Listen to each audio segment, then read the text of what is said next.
There has been a lot of debate lately on whether or not the United States of America is a corporation. One camp suggests that within the U.S. Code and law, it explicitly says the United States of America means a corporation. The other camp, after doing much research on the topic, tends to use Wikipedia and online dictionary references as to what a corporation is and how it differs from a nation or state. To understand what a corporation is and how the United States is one, we will look at how it is defined and the history that surrounds it in America. The definition of a corporation is a company or group of people authorized to act as a single entity, legally a person, and recognized as such in color of law. So according to current dictionary definitions, Mitt Romney was not that far off. The definition goes on to say, a group of people elected to govern a city, town, or borough. Have you ever entered a town and read a sign on the side of the road saying, now entering corporate limits? To incorporate means to become a part of something much bigger. There are two forms of law that govern the world. Common law of the land and color of law admiralty of the water. Both are used, but color of law takes precedence since almost all law is written to administer commerce. The following is a short explanation of admiralty law to better help you understand from a Yale law book. In 1768, John Adams prepared for the citizens of Boston instructions to the representatives in which it was said, that next to the revenue itself, the late extensions of the jurisdiction of the Admiralty are our greatest grievance. The American courts of Admiralty seem to be forming, by degrees, into a system that is to overrun our Constitution and to deprive us of our best inheritance, the laws of the land. The powers of the Admiralty and the Vice Admiralty courts are extended beyond their ancient limits, whereby our property is taken from us without our consent. Initially, when America was colonized by the Anglo-Saxon English, each colony was set up in contract with the king and his corporations, through charters, to set up farming plantations for the debt slaves to work off their debt to the king and his corporations. These corporations were overseen by the bosses of these corporations, to ensure the king was to make a profitable investment and grow his grand corporation. The governors were selected by the king to oversee the corporate structure of each area to be colonized in America. These governors were to ensure the king was represented and taxes were collected for the king for the commerce occurring in the new founded colonies. Each governor had to answer a councilman back in England for all laws, ordinances, and taxes that were decided by a group of 13 men in England. During this time, it took months and sometimes years until laws and rules were implemented in the corporate structure of America. They sought through many charters a way to more efficiently collect taxes, implement law, and govern the people. The best way to look at this was each governor oversaw the creation and operation of plantations within their colonies to take the land and make it more productive and profitable for the crown corporations headquartered in England. These plantations were mostly known as townships. As more people moved to work on these plantations, local plantations were incorporated into counties. These counties and their commissioners were charged with the responsibility of taking real estate and making smaller, more productive plantations. The plantation counties were essentially broken up into smaller plantations called townships again. Township is a very interesting word when you break it down into its roots. How can a town be considered a ship on dry land? This is where admiralty law can first be seen to come in effect in the colonies that reflects today's current laws. From the initial founding of the colonies, the plantations and corporations overseeing the plantation's production was protected under martial law admiralty code. The King's Army and Navy ensured all law would be upheld and contracts will be followed by having agents to represent the King and his interest at all contract disputes. All land was owned by the king. It was chartered to corporations, and people worked for these corporations, where in some states it was then chartered to them in Old English common law real estate. They were tenants of the land that they lived on.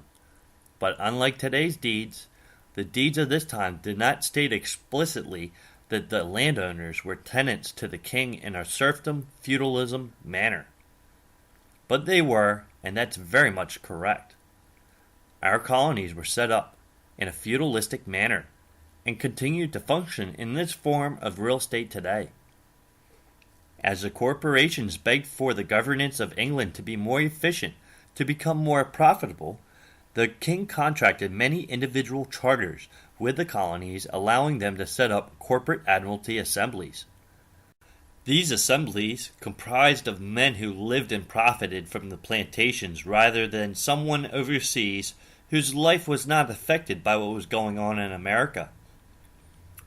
The people charged with the responsibilities of the plantations benefited when they were profitable and sought for a better way to become more powerful over their plantations and the people living and working on them. And so a company was granted a royal charter by Queen Elizabeth in the year 1600 to oversee all the plantations in America. This corporation was known as the East India Company, trading mainly in cotton, silk, indigo dye, salt, saltpetre, tea, and opium. There is no mistake that the flag of the East India Company and the Star-Spangled Banner resemble each other so much. Toward the latter half of the 18th century, those who gained power and wealth through this corporation wanted unity and more power and wealth, as always occurs with corporations. They grow, and they can only survive if they continue to grow. The revolution was nothing more than a battle of power between the rich and powerful king and the CEOs of plantation corporations on American soil. This was the very beginning of the independence of America. It was where the rich overseers of plantations sought to institute a control over the people in America by taking power from the king. They wanted the power to tax the people. It is taught in history that we revolted as a people against the king to ensure liberty and freedom because we yearned to be free. After years and years of research, I have found this to be nothing more than a myth, and all factual evidence proves otherwise. It was how every war in history was played out. Poor men fighting rich man's wars to make rich men rich. The Stamp Act was one of the last straws for Americans as a whole. But the rich elite of America, it was the last straw because they wanted the power to tax and control the populace. They were jealous of the king's powers over the people, and they wanted it for themselves. So as the revolutionary battle subsided, the rich corporate power elites of America came together to propose a charter written by them rather than the king. And so they agreed upon a bankruptcy charter to pay back for the cost of the revolt and institute a new governing body over the people without restraint from the king. This bankruptcy charter was presented to the king by Benjamin Franklin, and the king accepted the terms of the bankruptcy and the reorganization of the corporate plantations into a bigger corporation with better safeguards and protections for the profitability of the plantations. This first corporate bankruptcy charter was called the We the People document. Many know it today as the Constitution. If you are careful to read the grievances of the Declaration of Independence and then read the writing of the Constitution, you will see how it was a power grab.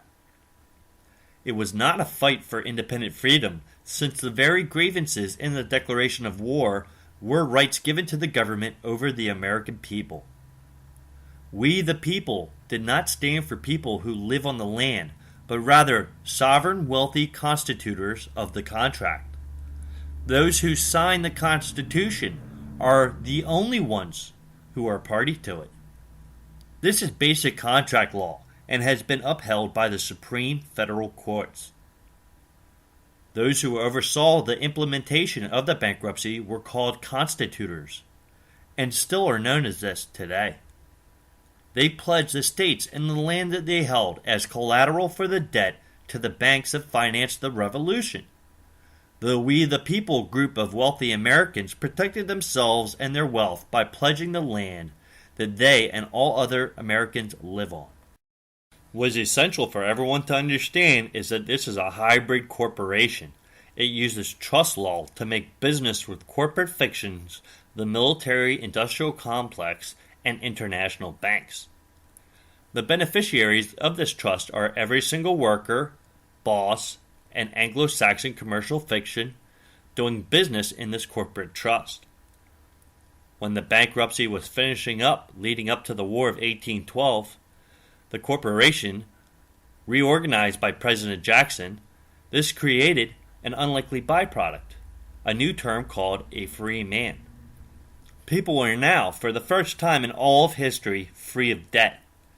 Needing a way to continue collection, the King's corporations and the factions within the American corporate structure sought a new way to leech the American plantation workers and return them to serfdom.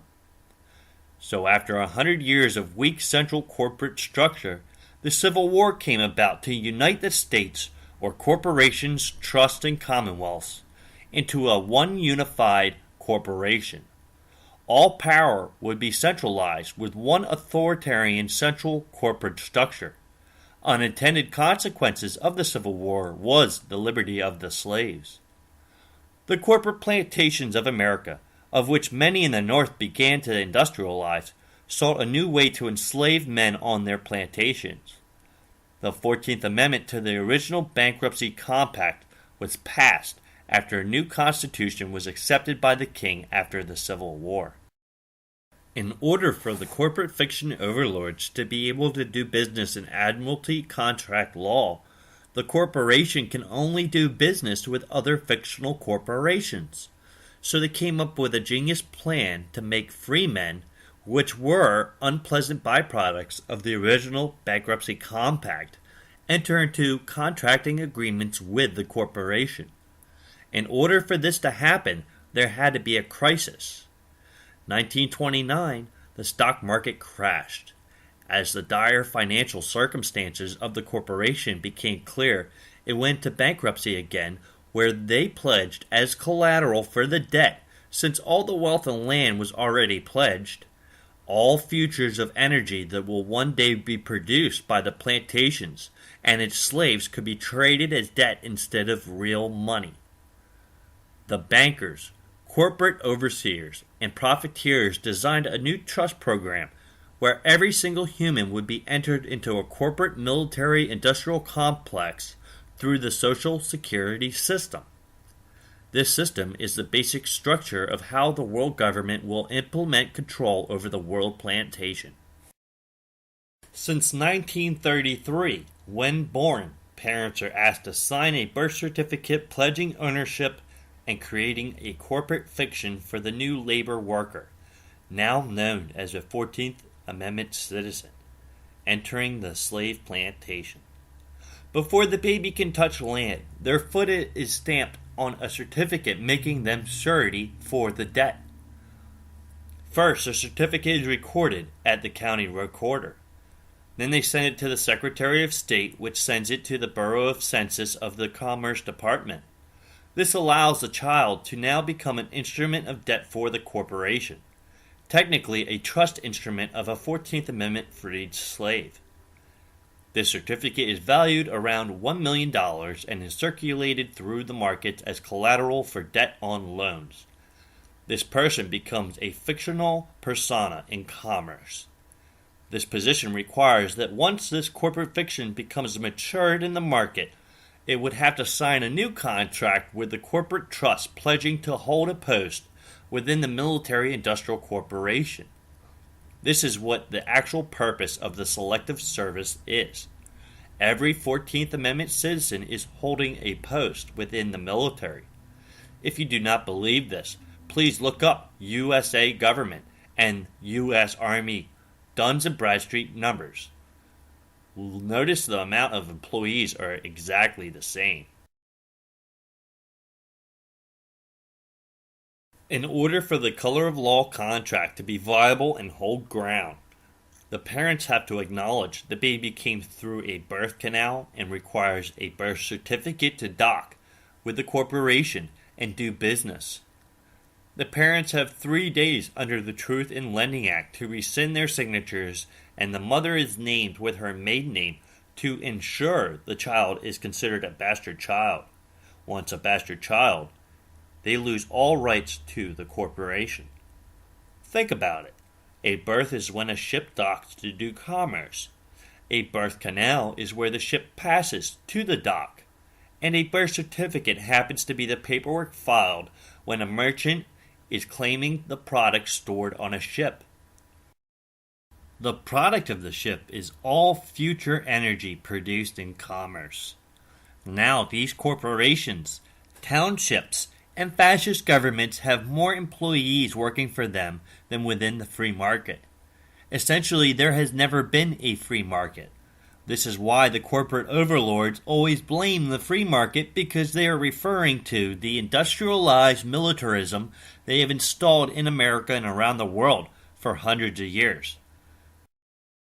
All government workers are given pensions, which Wall Street and the banks invest into major corporations such as Walmart, Kmart, GM, and GE, plus many others. These corporations are too big to fail because the banks invest the future retirement of pensions of all government workers into these companies. This is why, no matter what, some of these corporations just don't fail. They have investors within their company who don't even know what they are investing in.